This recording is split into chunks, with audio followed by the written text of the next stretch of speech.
Guys, welcome back to my lectures and I hope सब बहुत बढ़िया कर रहे हैं। एंड आपका ये चैप्टर नंबर 1 की पहली वीडियो होने वाली है। एंड इससे पहले आई होप सब सिलेबस वाला वीडियो देखकर आया, बिकॉज उसमें मैंने क्लियरली बताया कि मैं थ्रू आउट द प्लेलिस्ट कैसे चलने वाली हूँ, मैं कैसे टॉपिक्स कवर करने वाली हूँ, कितना कंटेंट फ्री में मिलने वाला है, कितना कंटेंट पेड होने वाला है एंड कौन सी बुक फॉलो होने वाली है। Everything will be covered in that particular video. So I request each one of you to go first of all, उसे चाहे 2x पे देखो 3x पे देखो। I guess 2x is the last option in YouTube. तो उसे देखकर आओ, फटाफट देखकर आओ एंड इस चैप्टर पे मूव करो, इस वीडियो पे मूव करो। तो फाइनली हम चैप्टर नंबर 1 कर रहे हैं। चैप्टर नंबर 1 का नाम है organizational behaviour, nature and scope. ये बहुत ही बेसिक चैप्टर होने वाला है। आपको 2 सेकंड के लिए लगेगा कि आप चैप्टर क्लास 12th में बैठ गए हो, आप क्लास 12th में वापस आ गए हो। मैम, आप हमें वापस अपने स्कूल डेज की याद दिलवा दोगे, ठीक है? तो पूरा चैप्टर उसी के ऊपर बेस्ड है। बहुत ही ज्यादा ऐसा चैप्टर है जो तुमने शायद क्लास 12th में करा होगा एंड उसकी तुम्हें बहुत ज्यादा हेल्प मिलेगी, ठीक है? सो अगर मैं चैप्टर्स देखूं तो चैप्टर नंबर 1 अभी हम कर रहे हैं out of all free content, chapter 10। 10 chapters में से पहला चैप्टर होने वाला है। तो गाइज, आज क्या डेट है आज मैं बता देती हूँ। आज 12th में है एंड 12th में 2024। एंड ट्रस्ट मी, मैंने सिर्फ फर्स्ट चैप्टर पढ़ा है और फर्स्ट चैप्टर की वीडियोस बना रही हूँ। मुझे नहीं पता 18 चैप्टर होंगे नहीं होंगे, आई डोंट नो। मतलब depends upon my schedule, but I am trying my best. So let me know in the comment section, do you like such videos? Is it helping you guys? And by the end, were you able to I'll say कि तुम्हें तुम्हारा chapter थोड़ा आसान बना नहीं बना, क्या video helpful थी नहीं थी? Let me know in the comment section. So these are the topics that we will be covering in chapter number 1। Ma'am, आप तो बहुत ज्यादा डरा रहे हो, इतने सारे टॉपिक्स होने वाले हैं हमारे इस चैप्टर में। यस गाइस, इतने सारे चैप्टर, इतने सारे टॉपिक्स होने वाले हैं। बट एक इम्पॉर्टेंट चीज बताऊं, एक अच्छी चीज बताऊं, 8 टॉपिक्स तुम आज ही कर डालोगे और तुम्हें पता भी नहीं चलेगा।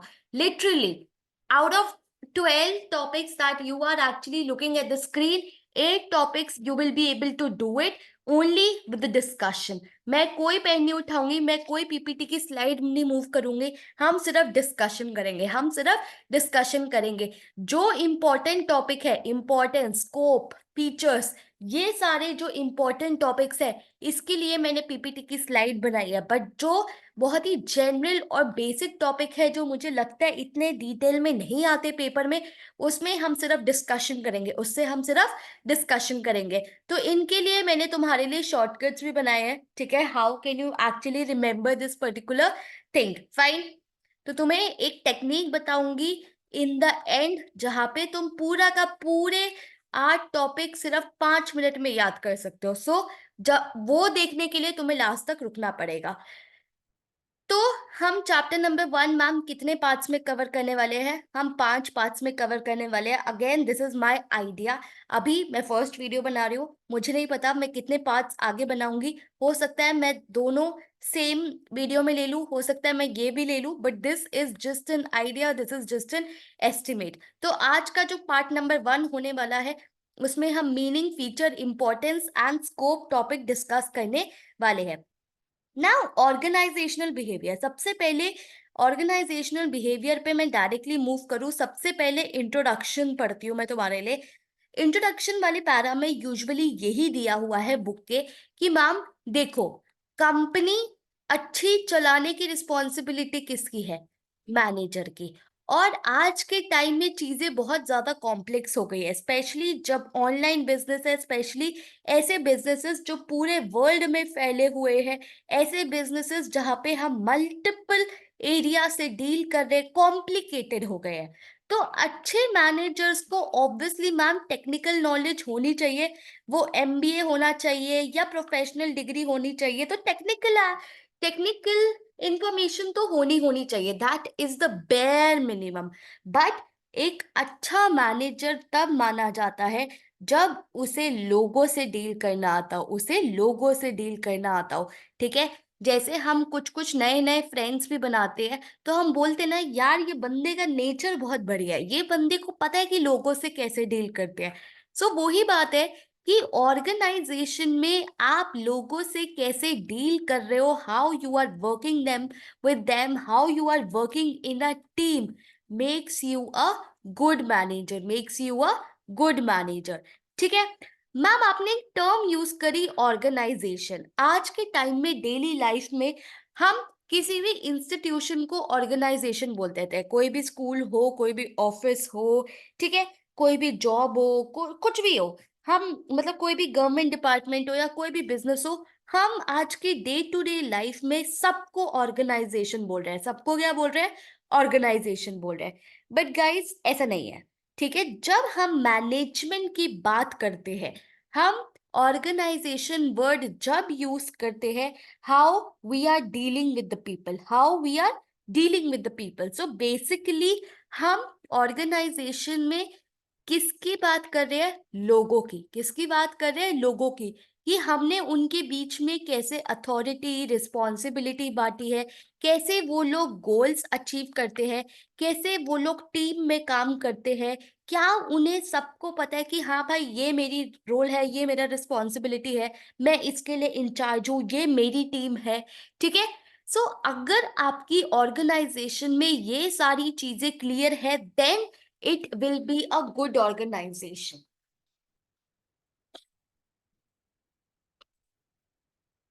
Then it will be a good organization. Otherwise it would be very confusing. It would be very confusing.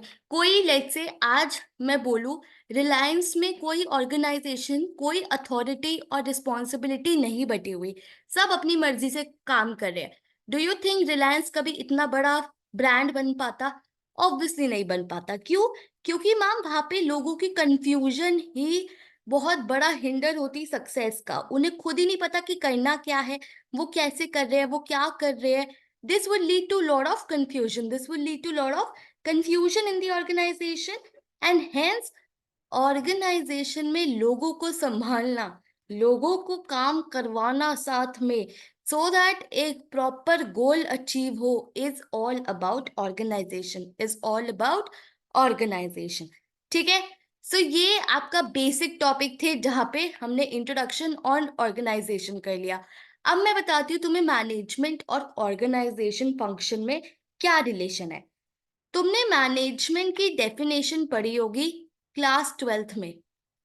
ठीक है, it is nothing but getting your work done, it is nothing but getting your work done, जहां पे हम लोगों से अपना काम करवाते हैं। ठीक है, दैट इज द मैनेजमेंट। तुमने वो पढ़ा होगा, it involve the organizing, directing, planning, ये सब चीजें।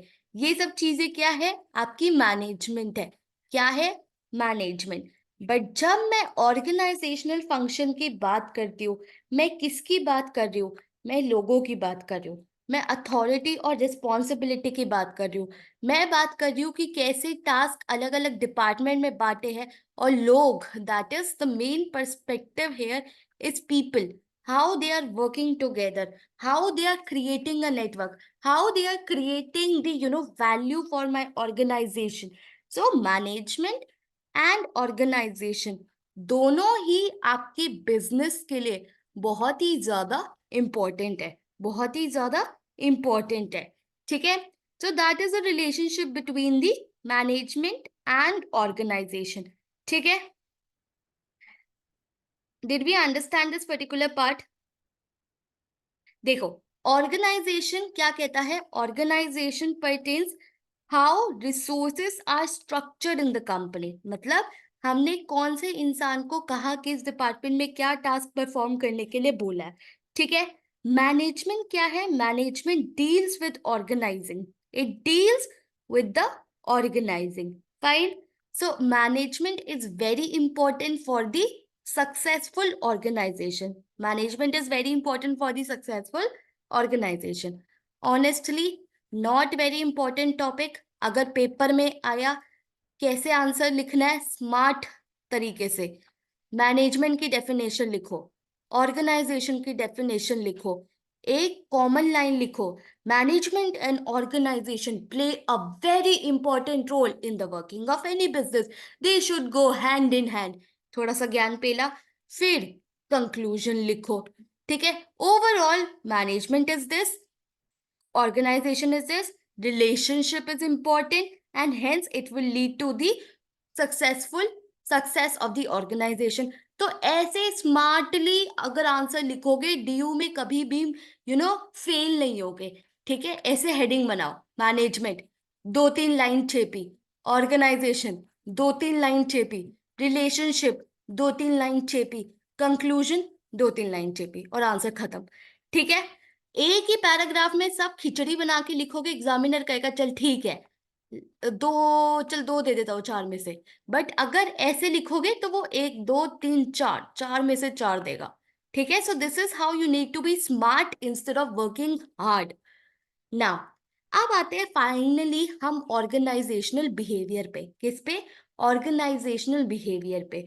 ऑर्गेनाइजेशनल बिहेवियर 3 चीजों को देखती है। सबसे पहले लोगों को इंडिविजुअल तरीके से, लोगों को ग्रुप में, एंड एक पूरे ऑर्गेनाइजेशन में, ठीक है।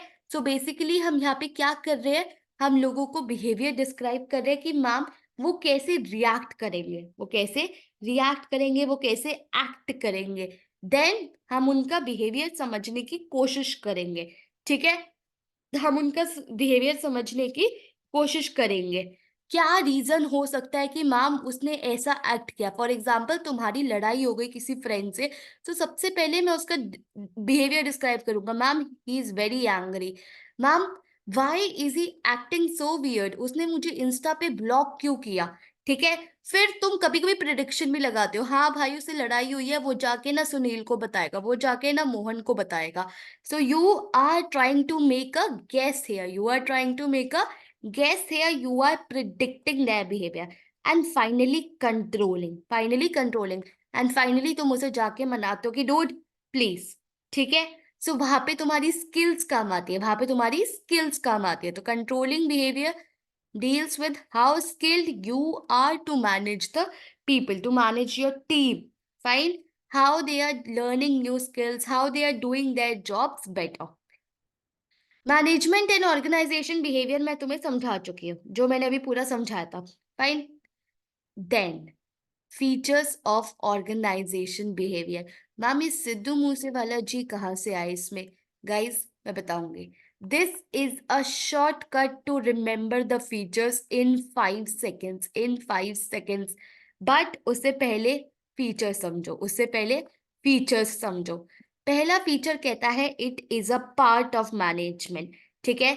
जो हमें ये बताएगा ऑर्गेनाइजेशन बिहेवियर क्या बताता है। ऑर्गेनाइजेशन का बिहेवियर, बिहेव कौन करता है? मशीन बिहेव करेंगी? ऑब्वियसली नहीं मैम, लोग बिहेव करेंगे, लोग रिएक्ट करेंगे, लोग समझेंगे, लोग एक्शन देंगे, ठीक है। So it is a part of management जो समझता है कि लोग कैसे एक्ट करेंगे, लोग कैसे बिहेव करेंगे, लोग कैसे एक्शन करेंगे। Then distinct field of study, distinct field of study, ये पूरा आपके बीकॉम में एक सेपरेट सब्जेक्ट है, पूरा एक सेपरेट सब्जेक्ट है जहाँ पे आप लोगों के बिहेवियर को समझोगे। स्पेशली अगर आप बीकॉम के बाद एमबीए करोगे, लिटरली एक पूरा सब्जेक्ट है लोगों के ऊपर, ऑर्गेनाइजेशनल बिहेवियर। तो ऐसा नहीं है कि मैम दूसरे सब्जेक्ट्स के साथ इसे कंबाइन कर दिया है, इसे कंबाइन कर दिया है एंड इसकी कोई इंपॉर्टेंस नहीं है गाइस, इसकी बहुत इंपॉर्टेंस है, ठीक है। So it is separate subject जो लोगों को जो एक्चुअली हमें पढ़ाता है कि मैम लोग कैसे रिएक्ट करने वाले हैं, ठीक है। वो हमें समझने में हेल्प करता है कि मैम अगर आज ऑर्गेनाइजेशन ने कोई नई पॉलिसी निकाली, कोई नया रूल निकाला, तो हम कैसे कैसे एक्शन, हम कैसे कैसे रेपरकशंस एक्सपेक्ट कर सकते हैं, ठीक है। Levels of study. Now we are seeing 3 things in the 3 things in the organization. अभी पढ़ा था मैंने कौन कौन सा, इंडिविजुअल लेवल पे, ग्रुप लेवल पे एंड ऑर्गेनाइजेशन लेवल पे, ठीक है, कंपनी एज अ होल पे। देन साइंस एंड आर्ट, वो भी दोनों, एक साइंस भी है एक आर्ट भी है। साइंस क्यों? क्योंकि मैम इसे आप एज अ सब्जेक्ट पढ़ रहे हो जहाँ पे आप नॉलेज ले रहे हो। बट आर्ट लोगों को समझना एक कला है, ठीक है। सबके बस की काम नहीं होता ये।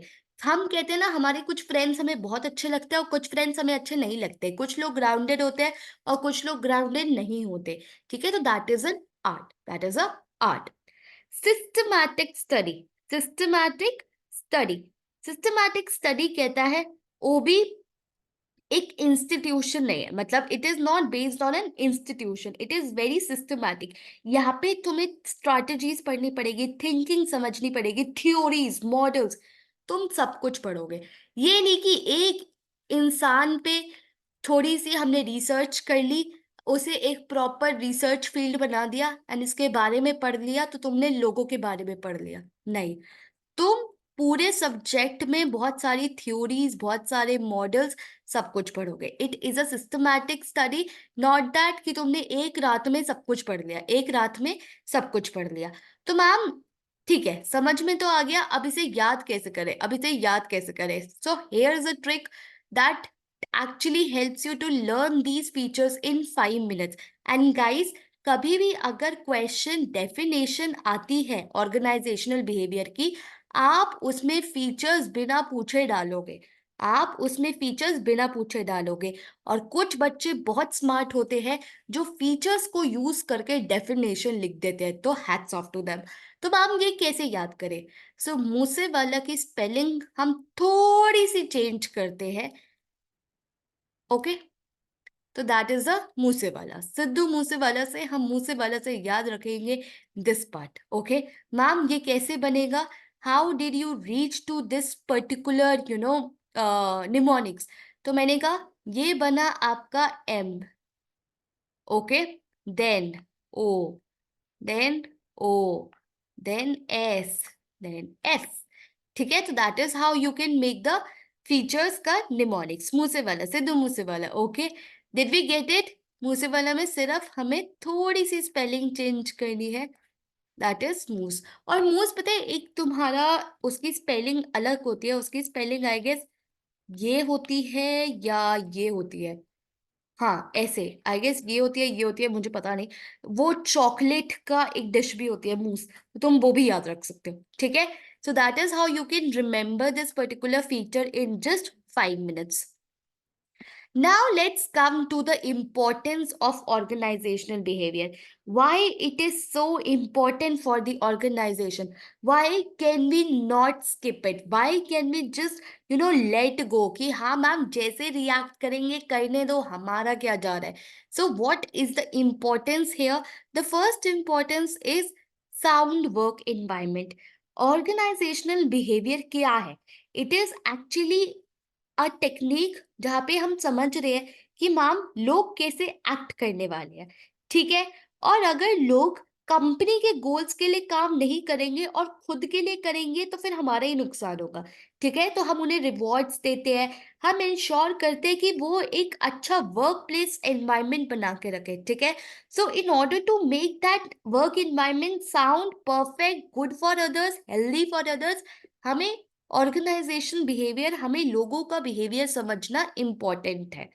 Scientific vision to human behaviour, scientific vision to human behaviour जो अभी हम ये पढ़ रहे हैं, इट इन्वॉल्व्स बिहेवियर साइंस, जहाँ पे हम बहुत ज्यादा थ्योरीज, हम मॉडल्स पढ़ेंगे, ठीक है। तो यहाँ पे आपको क्या मिलेगा? यहाँ पे आपको बहुत ज्यादा नॉलेज मिलेगी, okay, and then you can use this knowledge to understand. तो आप क्या कर रहे हो? Basically you are using certain models theory. Models theory जब यूज हो जाती है तो हम उसे साइंटिफिक अप्रोच बोलते हैं। क्या बोलते हैं? Scientific approach. Create effective leaders, create effective leaders. अब दो बंदे कंपेयर करो, ये एमबीए है, ये बीकॉम है। इसने ऑर्गेनाइजेशनल बिहेवियर के बारे में कुछ नहीं पढ़ा, मैम इसने सब कुछ पढ़ा है। तुम्हें क्या लगता है अगर ऑर्गेनाइजेशन में कुछ कॉन्फ्लिक्ट आएगा, कुछ सिचुएशन आएगी, ये ज्यादा अच्छा रिएक्ट करेगा या ये ज्यादा अच्छा रिएक्ट करेगा? ऑब्वियसली मैम ये, बिकॉज इसने पढ़ा है, इसने बहुत सारी केस स्टडीज पढ़ी होगी अपने सब्जेक्ट में, तो it will create a effective leader, it will create a effective leader. Improve interpersonal relation, improve interpersonal relation. So obviously ma'am आपके रिलेशंस कैसे आप चीजें कम्युनिकेट कर रहे हो, कैसे लीडर्स उन्हें गाइड कर रहे हैं, मोटिवेट कर रहे हैं, कैसे उन्हें साथ में लेके चल रहे हैं as a group, as a team, it will improve their personal relations also. Supplement functional areas of management, supplement functional areas of management. देखो फंक्शनल एरियाज क्या होते हैं? Functional areas like marketing, finance, operations, ये सब चीजें जो management में होगी, ठीक है। अगर आप सब खुशी खुशी चलेंगे, आप अच्छे लोग यूज करोगे, आप अच्छे से लोगों का यूटिलाइज करोगे, तो वो आपका एज अ सप्लीमेंट होगा, एज एन एडिशनल एफर्ट्स होगा, एज अ एडिशनल थिंग होगा, it will supplement it. Fine. Then maintain industrial relations, maintain industrial relation. Obviously अगर आप अपने लोगों से, अपने एम्प्लॉयर से, अपने एम्प्लॉय से अच्छी बना के रखोगे, तो ऑर्गेनाइजेशन का नाम बड़ा होगा, ऑर्गेनाइजेशन का नाम अच्छा होगा, उसकी रेप्यूटेशन होगी। आज के नाम पे गूगल का इतना नाम क्यों है? क्योंकि उसने लोगों को बहुत अच्छे से पढ़ा है, उसने लोगों को बहुत अच्छे से पढ़ा है, वो बहुत अच्छे से जानते हैं कि मैम लोग मेरे लिए क्यों इंपॉर्टेंट है, ठीक है। तो फीचर्स में सिद्धू मूसेवाला, उसके आगे कर लो mister Sidhu Moosewala, mister Sidhu Moosewala. Guys, I am not here to promote or demote any person. It's just my way of teaching where I am using certain short forms. Please, I don't need any hatred in comment. Ma'am, why are you taking his name again and again? Please, I don't want such comments in my comment section. Now, how did I make this particular thing? How did I come up with this particular, I would say demonics? I'll tell you. Fine. सबसे पहले M, M, okay, I, okay, S, okay, supplement में से मैंने T उठाया, T, E and R. Fine. In case you are able to find a better thing, you can obviously do it as per your convenience. But this is what I have thought. This is, और you can do one thing. आप यहाँ से M निकाल सकते हो, यहाँ से T निकाल सकते हो, बिकॉज M यहाँ पे, ठीक है, कंप्लीटली योर विश, ठीक है। तो मिस्टर से आप इम्पोर्टेंस याद कर सकते हो इन 5 मिनट। तो basically mister Sidhu Moosewala, mister stands for importance, M M, तुम्हें याद रहा है मैम मिस्टर किसके लिए था, तो M M importance, and Moosewala that is for the features, that is for the features. Okay, got it. Now let's talk about the scope. Let's talk about the scope. Scope of organizational behavior. तो scope of organisational behaviour जो अभी हमने features में पढ़ा था, क्या पढ़ा था मैम? इंडिविजुअल लेवल पे, ग्रुप लेवल पे और ऑर्गेनाइजेशन लेवल पे एज अ होल, यही पढ़ा था और यही हमारा स्कोप है, यही हमारा स्कोप है, ठीक है। तो इंडिविजुअल बिहेवियर मतलब हर एक बंदे की बात कर रहे हो, how each person behave at works, ठीक है। अब ऑब्वियसली मैम मैं, लेट्स से कंपनी में कोई डिफिकल्टी आई, अब रुचि और साक्षी ये दोनों ऑब्वियसली अलग तरीके से रिएक्ट करेंगे, बिकॉज मैम ये अलग है और ये अलग है, इसका थिंकिंग प्रोसेस अलग है, इसका थिंकिंग प्रोसेस अलग है, पीपल विल रिएक्ट डिफरेंटली, ठीक है। आप कभी एक्सपेक्ट नहीं कर सकते दो लोग सेम तरीके से रिएक्ट करेंगे, ठीक है। So first of all is the individual behaviour. Personality मतलब what makes them unique, what makes them think unique, feel unique, act unique, perception, लोग कैसे चीजें समझते हैं अपने अराउंड, लर्निंग, किसके पास ज्यादा स्किल्स है, values, honesty, team work, these are the values, motivation, for example Ruchi belongs to the, Ruchi की फैमिली में कोई डिफिकल्टी आ गई, तो she will be working very hard, she will be very motivated, ma'am मुझे बोनस चाहिए, मैम मुझे रिवॉर्ड चाहिए, I need extra income by any chance, okay. Job design, how is job organised and what all it includes, will this will impact the individual behaviour. Group behaviour, जब लोग साथ में काम करते हैं तब लोग अलग तरीके से एक्ट करते हैं, फॉर एग्जाम्पल अब ग्रुप में क्या पता 6 लोग हो, अब 6 में से रुचि को मैम हर चीज का सॉल्यूशन आता हो, मैम साक्षी को किसी का भी ना आता हो, ठीक है। ग्रुप में मैम बहुत सारी एक्टिविटीज है, क्या पता रुचि फिनेंस में अच्छी हो और साक्षी डिजाइनिंग में अच्छी हो, तो कैसे लोग ग्रुप में एक्ट करने वाले हैं, कैसे वो साथ में चलने वाले हैं। कुछ लोग होते हैं जो मैम बहुत इंडिविजुअली बहुत अच्छा काम करते हैं, बट जब उन्हें ग्रुप में ले आओ वो प्रॉपर खराब कर देते हैं। ऑनेस्टली मैं ऐसी बनती हूँ, I can not work in groups, I will work perfectly in individual, but मेरे से ना ग्रुप में काम नहीं होता, ठीक है। सो वहां पे आप ग्रुप कैसे डायनामिक समझ रहे हो, team work, communication, leadership, power and politics, decision making, ये सब चीजें आपका स्कोप डिटरमाइन करती है। देन ऑर्गेनाइजेशन में, ऑर्गेनाइजेशन एज अ होल बात कर रही हूँ, यहाँ पे मैं ये समझने की बात कर रही हूँ कि कैसे ऑर्गेनाइजेशन कंट्रीब्यूट करेगा, you know, for their effectiveness, for their goals, for their success, because at the end of the day हमारा वही गोल है। तो ऑर्गेनाइजेशन स्ट्रक्चर क्या कहता है, ब्लूप्रिंट ऑफ द कंपनी, कौन किसको रिपोर्ट करेगा, कौन किसको रिपोर्ट करेगा। Culture ma'am, believe, values, behaviour, हर कंपनी का अलग है, ठीक है। एचआर पॉलिसीज मैम, हर कंपनी की एचआर पॉलिसीज अलग होती है। एचआर पॉलिसीज में क्या क्या आता है, training, treatment, hiring. Organizational change, कैसे वो एनवायरमेंट से अडेप्ट कर रही है, क्या इंप्रूवमेंट ला रही है, क्या नई चीजें ला रही है। Organization development and work stress, okay. So this is how you need to mention the organization effectiveness and the scope, fine. तो हमने इस पर्टिकुलर लेक्चर में, देखो, स्कोप के लिए ओजी बोलते हो तुम, ओजी है भाई वो, OG. OG is a very, you know, Gen Z term, OG. Oh yeah, that can also be a, you know, very, ओजी सुनते हो, that can be, you know, a तो that is OG, mister Sidhu Moosewala सुनते हो जी, वैसे, ठीक है। So that is how you can remember three things, features, importance and scope. सो आपका सबसे पहले जस्ट अ क्विक रीकैप, हमने इस पर्टिकुलर लेक्चर में क्या किया। सबसे पहले मैम हमने इंट्रोडक्शन पढ़ा, फिर हमने ऑर्गेनाइजेशन समझा कि क्या होता है, फिर हमने मैनेजमेंट एंड ऑर्गेनाइजेशन समझा, फिर हम फाइनली अपने सब्जेक्ट पे आए, ऑर्गेनाइजेशनल बिहेवियर का meaning, that is very important. And then the most important part of this lecture was features, importance and scope, जो आपके डीयू में पेपर में आने के चांसेस बहुत ज्यादा है, बहुत ज्यादा है। तो इन तीनों के लिए मैंने आपको शॉर्टकट्स बता दिए। सो that is it for this particular lecture. 28 minute का हो गया, इनफैक्ट 29 मिनट का ही हो जाएगा ये। I never request you guys to subscribe within the videos, because ना ही मुझे फ्लो ब्रेक करना पसंद है और ना ही तुम्हें पसंद है। So guys, it's a huge request, go and subscribe to my channel and let me know in the comment section, do you like this video, did you like this video, okay. I am expecting a short feedback, okay, so that I can work or improve in the future videos.